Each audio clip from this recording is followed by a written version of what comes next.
Ok, buen día. A ver. Ahí estamos. Buenos días, muchachitos. ¿Ven esta foto, verdad? Esta foto es un dibujo que alguien hizo hace mucho tiempo de una circulación especial que la conocemos todos, que es la circulación fetal, ¿no es cierto? Aquí abajo vamos a ver la placenta, que está conectada por las venas, que es la arteria umbilical y las venas umbilicales, que en realidad por el circuito venoso umbilical discurre sangre arterial que lleva sangre hacia la vena cava inferior, y por la arteria umbilical más bien está yendo sangre desoxigenada para que se oxigene en la placenta. Bueno, ahorita vamos a ver todo eso. Este dibujo lo han visto cuando han visto hemodinamia con el doctor Urquieta. Simplemente es cómo está distribuida la sangre a nivel de todo el organismo, ¿no es cierto? Ay, no encuentro otra vez mi flechita. Perdón. Ahora sí.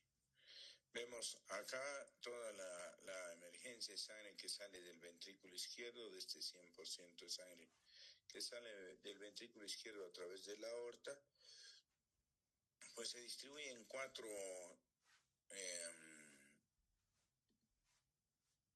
ya no sé qué he hecho.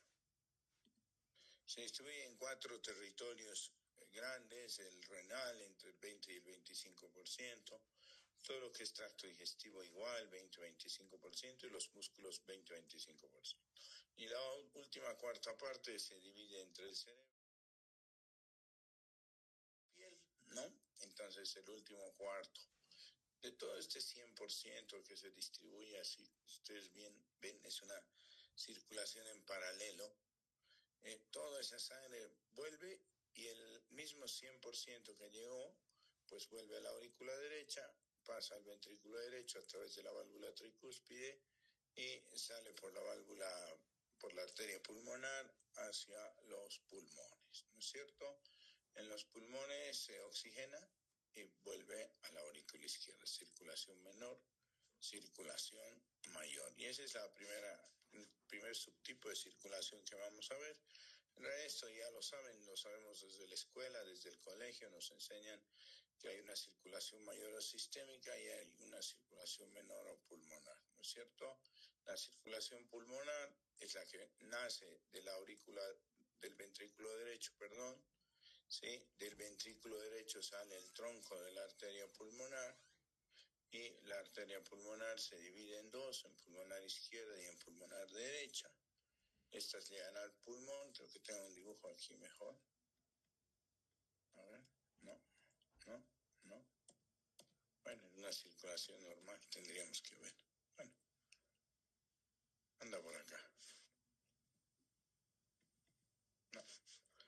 Y va a llegar al pulmón, y del pulmón retorna por las venas pulmonares hacia ya sangre oxigenada hacia la aurícula izquierda. Ahí termina la circulación pulmonar. Y la circulación sistémica o circulación mayor o circulación periférica nace en el ventrículo izquierdo, sale por la aorta, ¿no? Esta es la explicación de por qué el ruido, que es el foco aórtico, se encuentra a la derecha y no a la izquierda, porque la aorta hace una curvita, ¿no? Sale por la aorta, se distribuye así todo el cuerpo. De aquí, incluso del callado, tenemos la carótida que sale hacia el cerebro, ambas carótidas, y la aorta torácica, aorta abdominal, termina en todos los circuitos que hemos visto en la primera diapositiva y vuelve por el sistema venoso, por la vena cava inferior y por la vena cava superior, ¿no es cierto? Entonces, esta es la vena cava superior y la vena cava inferior. Esta es la vena cava inferior, ambas desembocan en la aurícula derecha y la vena cava superior. Y a 2 centímetros de la desembocadura de la vena cava superior está el nodo sinoauricular, por si acaso, a mis alumnos, para que no se olviden. Bien, esa es la circulación mayor y la circulación menor. Este es el mismo dibujito, así que para que se distraigan. Bueno, la circulación fetal, esta tiene un poquito más de detalle, no es para nada complicada. Suena complicada, pero no es nada complicada. Ya la sangre se bombea a través del cordón umbilical y de la placenta. ¿Para qué? Para realizar los procesos de intercambio de oxígeno y de excreción de desechos. No se olviden que no hay pulmón. El pulmón está colapsado cuando el bebecito está dentro del vientre materno.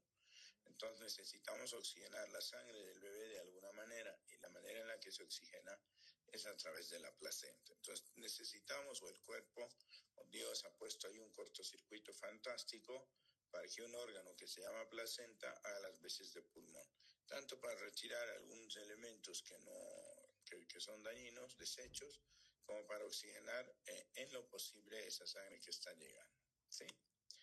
Bien, hay ciertas estructuras anatómicas importantes que tenemos que comentar. Uno es el ducto arterioso, otro es el foramen oval, otro es el ducto venoso, la vena umbilical y las arterias umbilicales. El ducto arterioso.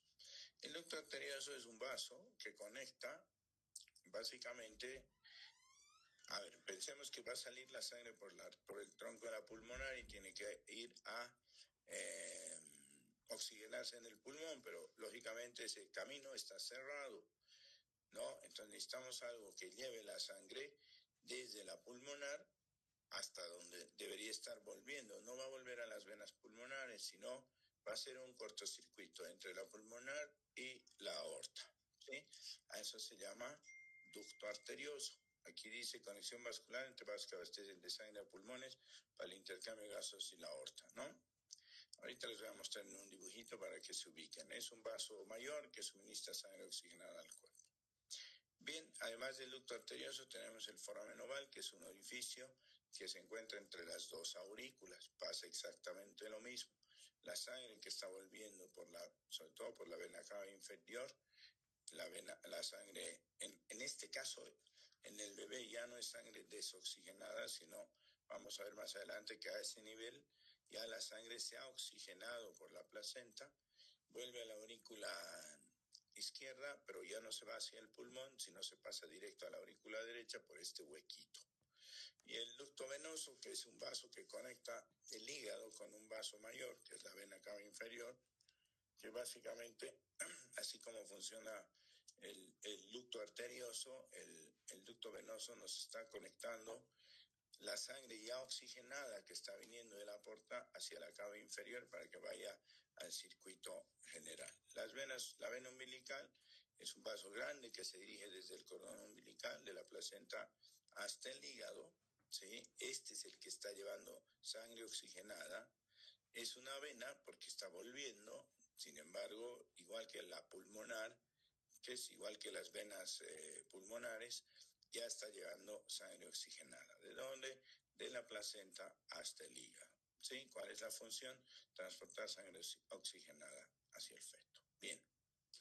Las arterias umbilicales son vasos desde el sistema arterial fetal hasta el cordón umbilical. No se olviden que el feto es chiquitito, pues no. Entonces, la mamá está compartiendo todos sus nutrientes utilizando estas estructuras.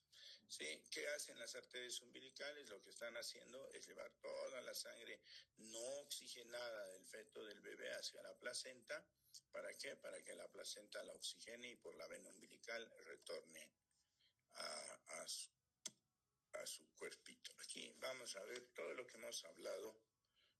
Después vamos a ver eso. Primero entenderemos bien de qué se trata todo lo que hemos dicho. ¿Sí? Aquí está la placenta. Vamos a hacer de cuenta que la placenta ahora es el pulmón. ¿Ok? Entonces, vean que por la vena umbilical es una venota, ¿no? Está coloreada de color rojito. Por la vena umbilical está yendo sangre oxigenada que se ha oxigenado a través de la placenta de la mamá. ¿A dónde? Al hígado.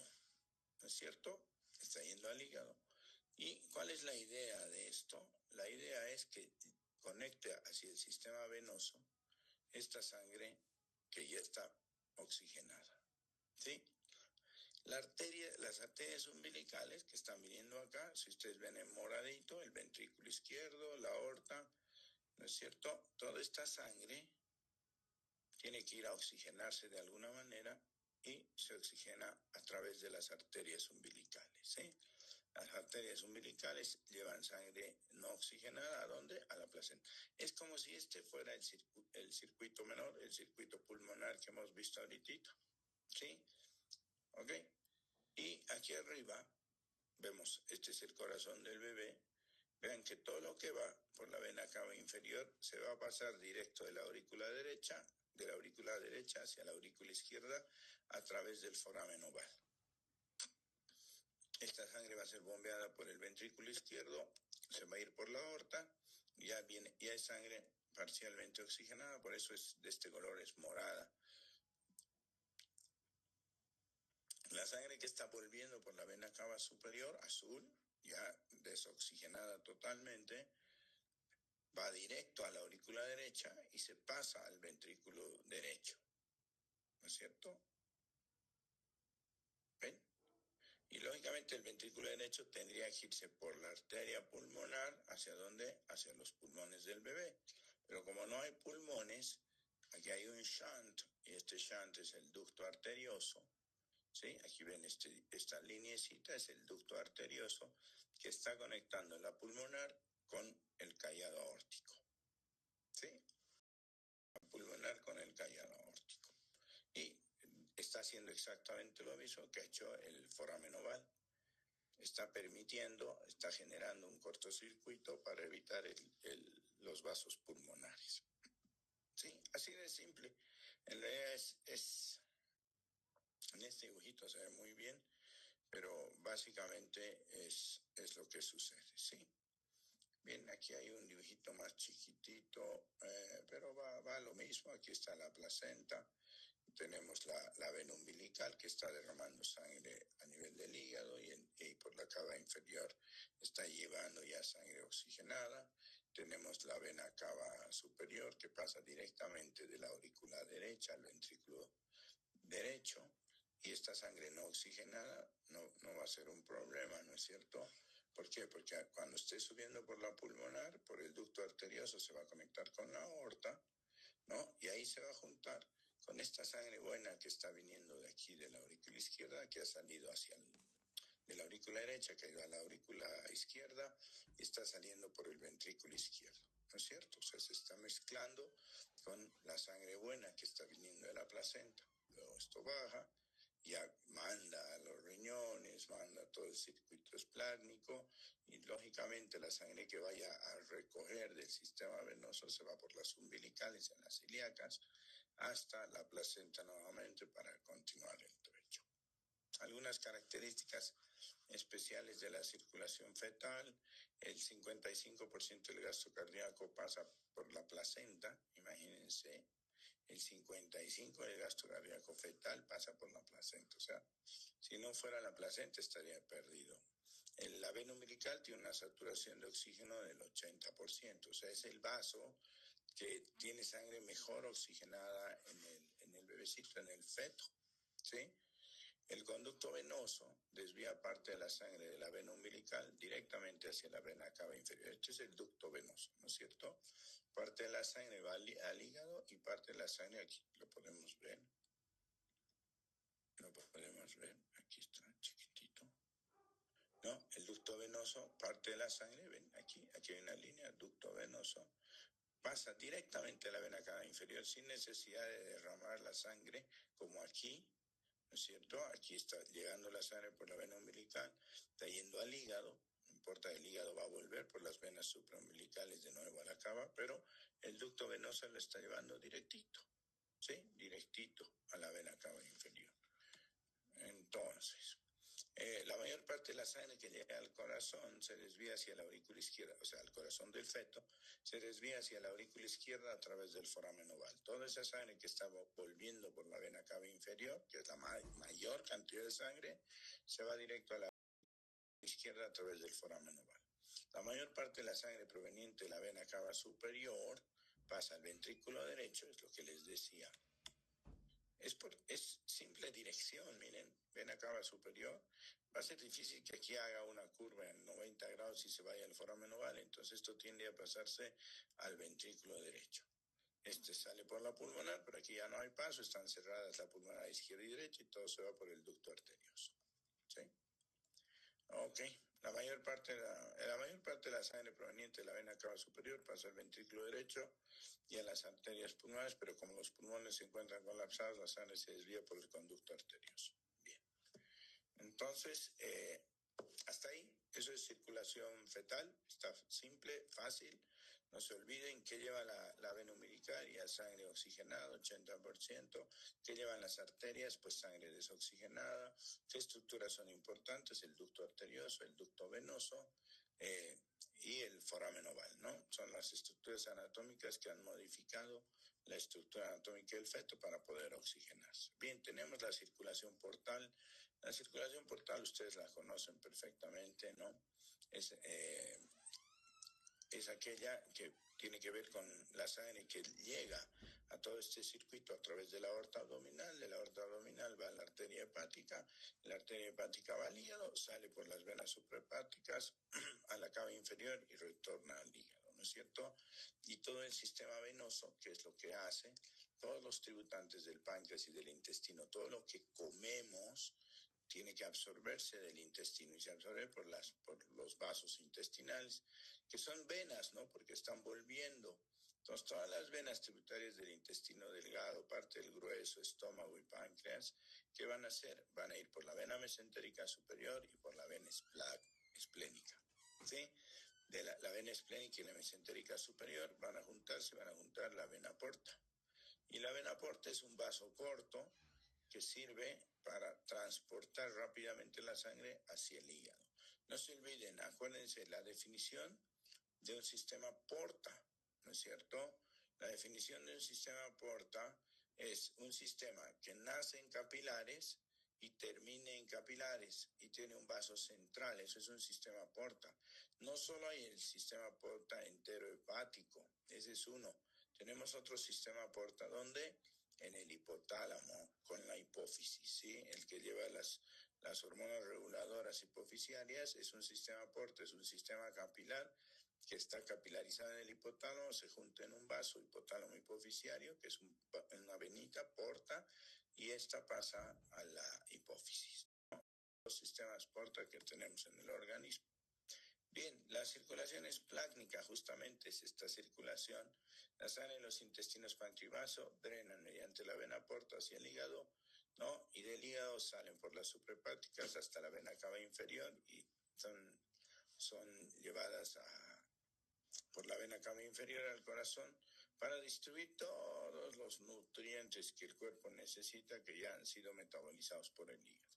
Reciben cerca del 30% del gasto. No hemos visto 25, 30, ¿no? En el primer dibujo, a través del tronco celíaco y de las mesentéricas superiores e inferiores. Bien, esas dos son circulaciones que tenemos que conocerlas, la circulación portal y la circulación fetal. Vamos a hablar de dos circulaciones un poquito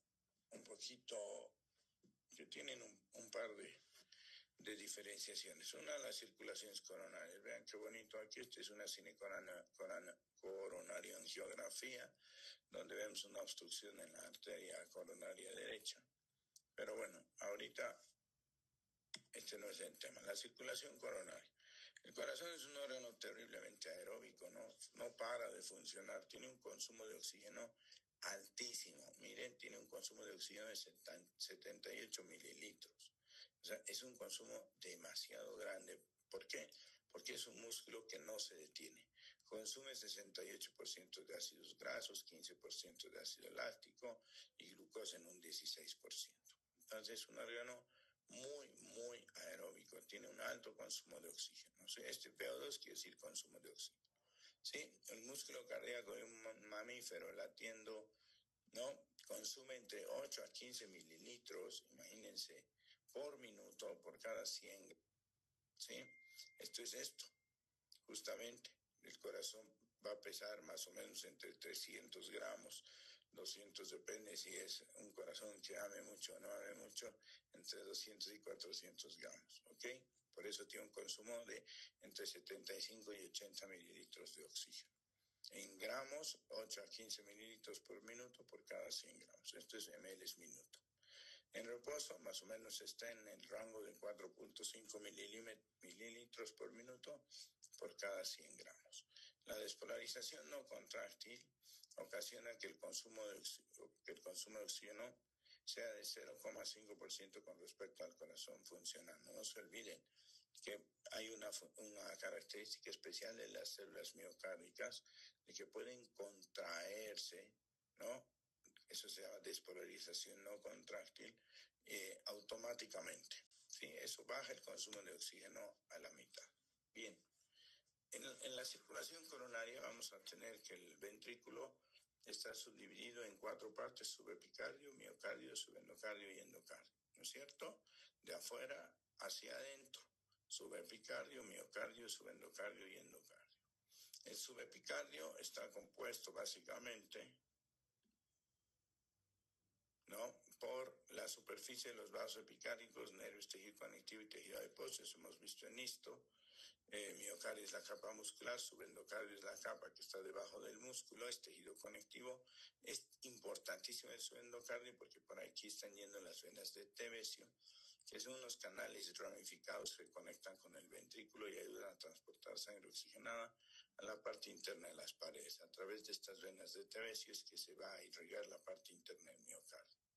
¿Sí? Y el endocardio, que está compuesto por una sola capa de células endoteliales, igual que las células de todos los vasitos. Bien, aquí tenemos un gráfico donde vemos este circuito venoso y arterial. Aquí tenemos las venas de Tébesio, chiquititas, que son las que van a permitir la irrigación de la parte interna del miocardio a través de la propia sangre que está en el corazón. Sin embargo, toda la pared miocárdica, fíjense, necesita la irrigación de las arterias coronarias, por supuesto, ¿no? Es una pared terriblemente gruesa y además con alto consumo de oxígeno. Entonces, las venas de Tébesio no serían suficientes para irrigar toda la pared miocárdica, ¿sí? Entonces, ¿qué factores intervienen en el consumo de oxígeno a nivel del miocardio? Pues el primero es la precarga, ¿no es cierto? La precarga, ustedes saben que es la fuerza que llega, todas las fuerzas que llegan al corazón, todo lo que tiene que el corazón soportar por delante, y la poscarga son todas las fuerzas que se oponen a la salida de sangre del corazón. La precarga está en relación a la tensión, ¿no? Y esta está en relación a la presión intraventricular, al radio del ventrículo y a la altura. ¿Sí? Esta fórmula, no se olviden, de tensión es presión intraventricular, radio del ventrículo y la altura. ¿Ok? Está en relación el consumo de oxígeno a la frecuencia cardíaca. Si hay más frecuencia cardíaca, hay más consumo de oxígeno. Está en relación a la fuerza de contracción. Si ustedes están haciendo una actividad física intensa, la fuerza de contracción va a ser mucho mayor y el consumo de oxígeno también va a ser mucho mayor. Y está en relación a la poscarga. Si tienen algo que está evitando que salga la sangre del ventrículo izquierdo con mayor fuerza de lo normal, no solo la resistencia que hacen los vasos periféricos o la aorta, entonces eso va a incrementar el consumo de oxígeno. Entonces, el consumo de oxígeno está determinado por la precarga, la frecuencia cardíaca, la fuerza de contracción y la poscarga, ¿sí? No se olviden. Bien, ¿cómo se irriga el miocardio? Fíjense, esto es muy, muy importante porque habitualmente es pregunta de examen. Q quiere decir flujo, ¿no es cierto? Vean que en diástole el flujo hacia el miocardio es de aproximadamente 80% y en sístole el flujo hacia el miocardio es aproximadamente 20%. Es lógico, ¿no? En sístole el miocardio se está constriñendo, en sístole el miocardio se está apretando. Y como está apretando y tienes una coronaria que está entrando dentro del músculo, lógicamente la compresión del músculo va a evitar que circule sangre en la sístole, ¿sí? Y vemos cómo al comienzo de la sístole le da un poquito de sangre, pero después el flujo que viene por sístole al miocardio es muy pequeñito. Este es el diámetro de los vasos durante la sístole. Vean lo que pasa en la diástole. Como el corazón se está dilatando, entonces el músculo se está relajando y la coronaria que está entrando, pues permite derramar toda esa sangre arterial en el miocardio, ¿no? Entonces vean en diástole cómo el flujo va incrementándose a medida que pasa la diástole hasta permitir una muy buena irrigación a la parte interna del miocardio, ¿sí? Esto es muy importante. P quiere decir presión intraventricular. Lógicamente, con una presión intraventricular en sístole de 120, prácticamente no va a haber irrigación. Con una presión intraventricular de 6, entonces no va a haber quien se oponga al paso de la sangre por los vasos a través del miocardio. ¿Sí? Vean, aquí empieza con 0 y con 6 se irriga muy bien. Con 120 prácticamente ya no hay irrigación. Entonces es muy importante que quede esto clarísimo. ¿En qué fase del ciclo cardíaco se irriga el miocardio? En la diástole, ¿sí? En la diástole. Bien. Los determinantes del flujo coronario, de cómo llega la sangre a través de las coronarias, son la compresión extravascular, lógicamente la compresión del miocardio, que va a generar un grado de presión y de resistencia, ¿no? Por eso es que el corazón se nutre en diástole. 2, la presión arterial al inicio y durante la diástole. 80% del flujo coronario izquierdo ocurre durante la diástole. Y 3, la mayor compresión extravascular ocurre en el tercio interno del miocardio. Alto riesgo de desarrollar zonas isquémicas e infartos en pacientes con tratamientos antihipertensivos. Es lo primero que se... Bueno, en realidad esto es para ver las presiones, pero ya aquí hemos entendido de qué se trata. Bien. ¿Quién realiza el control de la resistencia vascular coronaria y del flujo sanguíneo a nivel del corazón? ¿Se acuerdan que hemos hablado de control local del flujo sanguíneo? Súper lindo. Y hemos hablado que hay una teoría metabólica, una miogénica y una endotelial. ¿Se acuerdan? Pues aquí gran parte de la irrigación está mediada por la teoría metabólica, ¿no? Es el metabolismo intrínseco el que va a regular que llegue más o menos sangre del corazón, lógicamente. Es el mejor mecanismo para asegurar un alto acoplamiento entre el flujo, consumo y gasto cardíaco, ¿sí? El cual se puede incrementar hasta más de 5 veces cuando el corazón está funcionando intensamente. Entonces, al tiro se acumula, hay una alta demanda de oxígeno, hay un incremento de dióxido de carbono, todo lo que tiene que ver con el metabolismo, y eso aumenta el flujo coronario, ¿sí? Esto permite un excelente flujo autorregulable a nivel de la circulación coronaria en caso de cambios súbitos en la presión arterial. Entonces, el metabolismo, el control más importante del flujo coronario es a través del control metabólico intrínseco. No se olviden.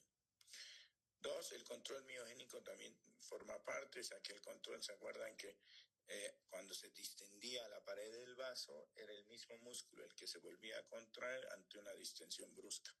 Y 3, la teoría endotelial, aquí el óxido nítrico ejerce una ligera dilatación con disminución de la resistencia en los vasos. Entonces, de las 3 posibilidades de control de flujo coronario, el más importante es el metabólico.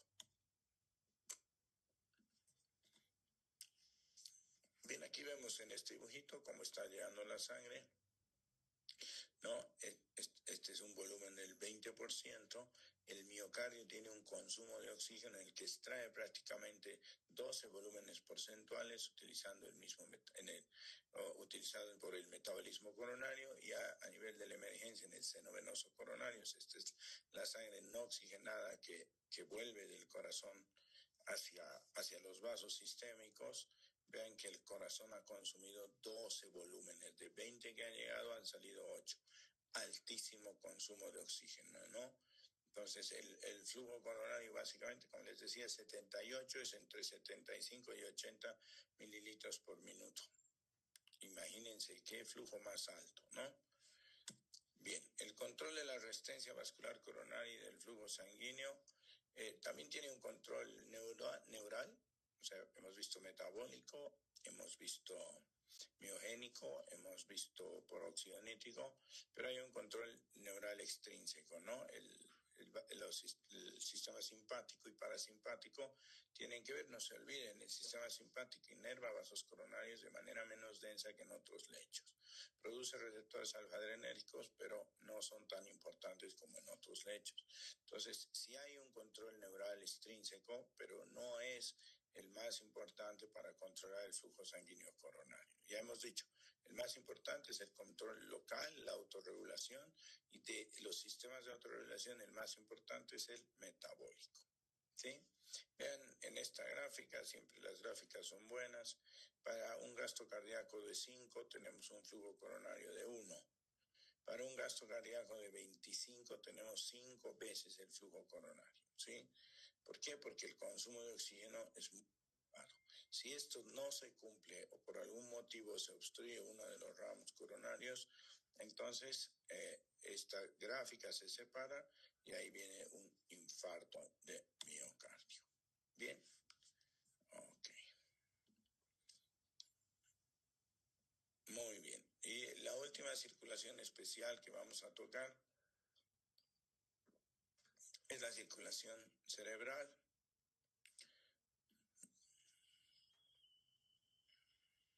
Perdón. Ok, ¿dónde está?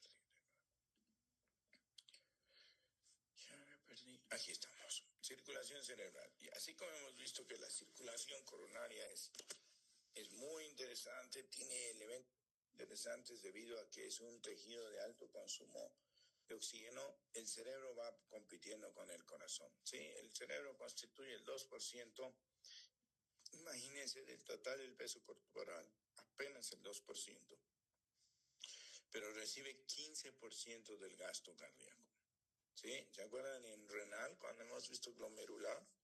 Los riñones son igual de pequeñitos que otros órganos, son muy pequeñitos y reciben el 25% del gasto cardíaco. O sea, son dos órganos característicos que reciben un gran flujo. Otros tejidos igual son los órganos del sistema endocrino, ¿no? La tiroides, entre ellos, que son órganos chiquititos, pero que reciben un montón de sangre.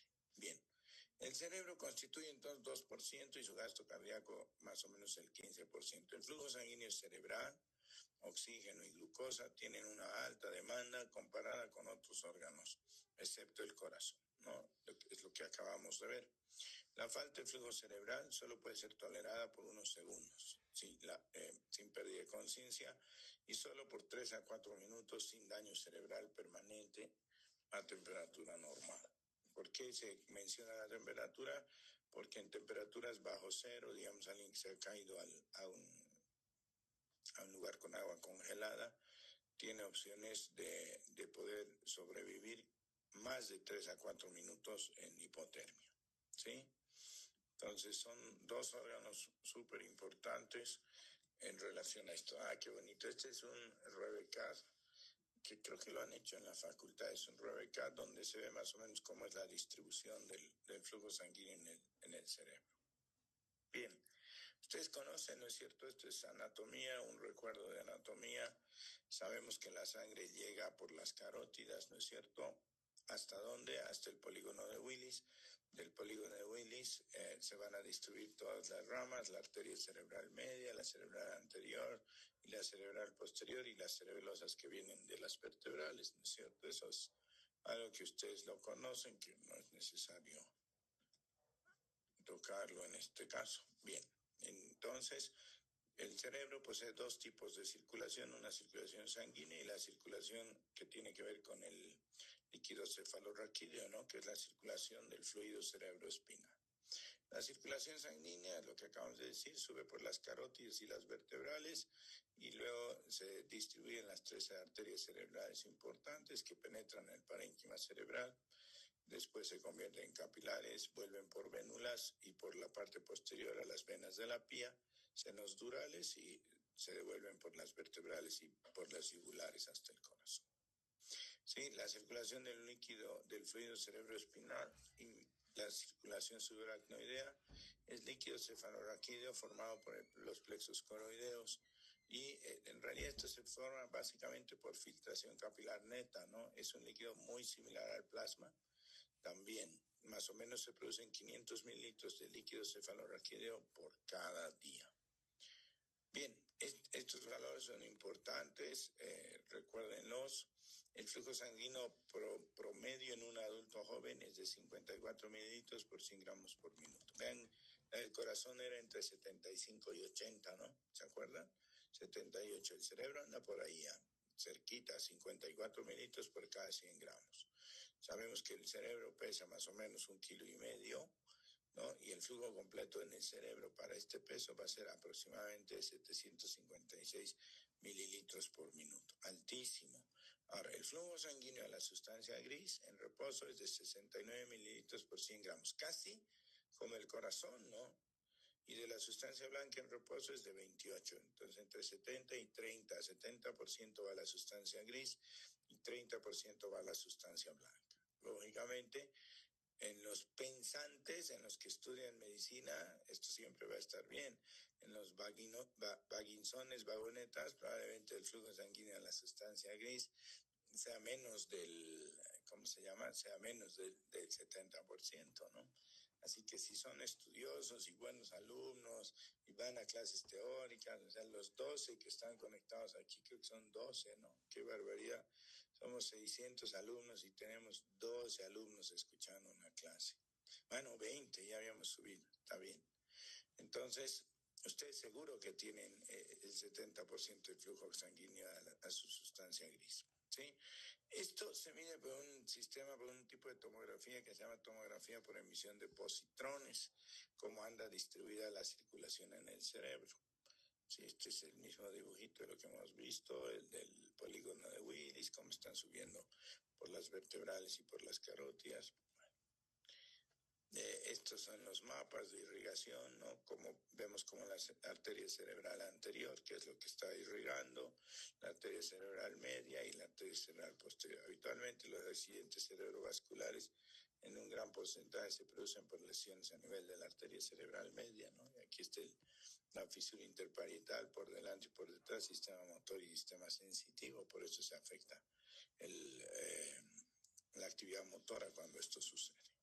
Bien, este es un SPECT, es una tomografía por emisión de positrones. Miren, es súper interesante.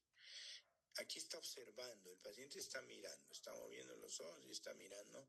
Y vean cómo el SPECT, cómo puede encontrar que la parte que está usando más oxígeno de su cerebro es el lóbulo occipital. ¿Sí? Aquí está escuchando, el paciente está escuchando y vean lo que más consumo de oxígeno genera es toda la parte temporal, ¿no es cierto? Y parte del occipital. Aquí está pensando, aquí es un problema con ustedes, ¿no? Pero ustedes son buenos pensantes, así que no creo que sea un problema. Pero miren, está pensando, entonces su corteza prefrontal está muy activa, ¿no? Vean cómo la corteza prefrontal. Aquí está recordando los núcleos de la base, todo lo que son los núcleos hipotalámicos están funcionando. Y aquí está trabajando, aquí vemos las áreas parietales que están activas, ¿no es cierto? ¿Por qué? Porque es donde se activa todo lo que es la corteza piramidal motora. Entonces, así cuando están haciendo cirugías, por ejemplo, muchas cirugías de cerebro se hacen con el paciente despierto. Se bloquean ciertos circuitos de analgesia y el paciente está despierto, entonces pueden interactuar entre el médico y el paciente cuando están extrayendo un tumor, por ejemplo, para ver que no se estén pasando de tejido funcional. Bien, tenemos las barreras hematocerebrales, es muy importante esta barrera, ¿no? Los capilares muestran fuertes joint junction, ¿no? Conjunciones celulares de esas poderosísimas endotelio-endotelio, con astrocitos distribuidos alrededor de los capilares, ¿sí? Esto hace que se genere una muy baja permeabilidad, eso se llama barrera hematoencefálica o hematocerebral, ¿no es cierto? La barrera hematoencefálica es una barrera que va a proteger al cerebro de que le lleguen virus, bacterias y elementos dañinos. La filtración capilar neta migra dentro de los espacios subaracnoideos en un 50% del flujo sanguíneo cerebral cada día. Bien. Esta es una distribución de cómo llega a todas las arterias, ¿no? Aquí están llegando las arterias a la corteza, las arterias de la pía, y después todas las arterias se devuelven hacia los senos, ¿no? Hacia el seno superior sagital, y de aquí de nuevo se drenan por las yugulares y las venas vertebrales hacia el resto del organismo. Características especiales. Ojo, el cerebro no tiene linfáticos, no se olvide. No tiene vasos linfáticos. Entonces, todo su sistema circulatorio está mediado por arterias y venas. Existe más riesgo de producción de edema ¿Por qué? Porque no tiene una ayuda linfática que pueda comprimir el cerebro y los vasos sanguíneos. Más aún, porque el cerebro está en una estructura ósea, cerrada, que evita que el cerebro pueda expandirse fácilmente, ¿no? Por eso el edema cerebral es terriblemente dañino y peligroso en una persona. El volumen del fluido intersticial puede permanecer constante. Una presión arterial entre 60 y 180 milímetros de mercurio es producida por una fuerte regulación metabólica y miogénica de la resistencia de los vasos. Igual que hemos hablado en coronaria, ¿no? La regulación metabólica y miogénica local es lo que permite el control. ¿Se acuerdan del control rápido de la presión arterial? ¿Se acuerdan que habíamos visto que los vasoreceptores y quimioreceptores por debajo de 60 no funcionan y por debajo de 180 no funcionan? O sea que el control del flujo sanguíneo por control del sistema nervioso central en esos rangos no funciona, ¿no es cierto? Y más bien funciona entre 80 y 120. Entonces, fíjense cómo esta autorregulación es muy mediada por la regulación metabólica, ¿sí? Similar a la coronaria y a la renal.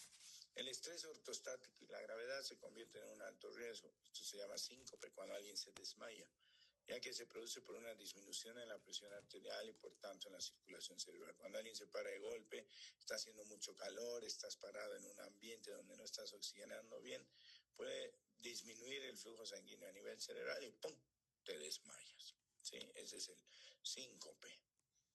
Bien, contracción y dilatación de la resistencia de los vasos, el control ejercido por la parte metabólica y miogénica son los más importantes. El sistema simpático, los nervios hacia los vasos cerebrales son menos densos que los de otros tejidos, igual que el corazón, es muy parecido al corazón. ¿Y por qué esto es así?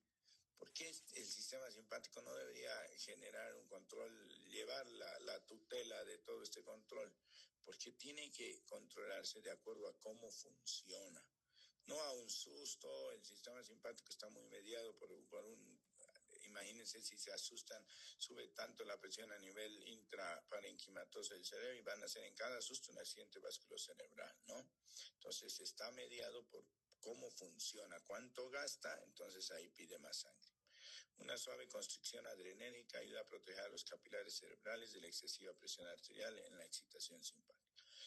Visto, ¿no? La última barrera de defensa isquémica central, que sí tiene que ver con el sistema simpático, pero eso es cuando ya no está llegando sangre al corazón.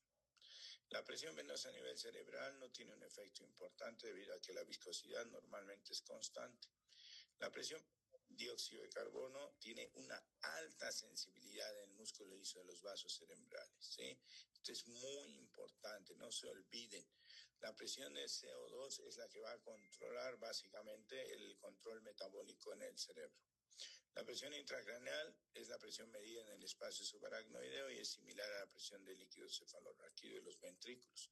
Por eso podemos introducir una guía, una canulita directamente al cerebro, ¿no? Llegando a un ventrículo, medimos esa presión y nos da indirectamente la presión intracerebral, ¿no? Midiendo la presión del líquido cefalorraquídeo. Chicos, pericos, esta es la última clase, mañana van a empezar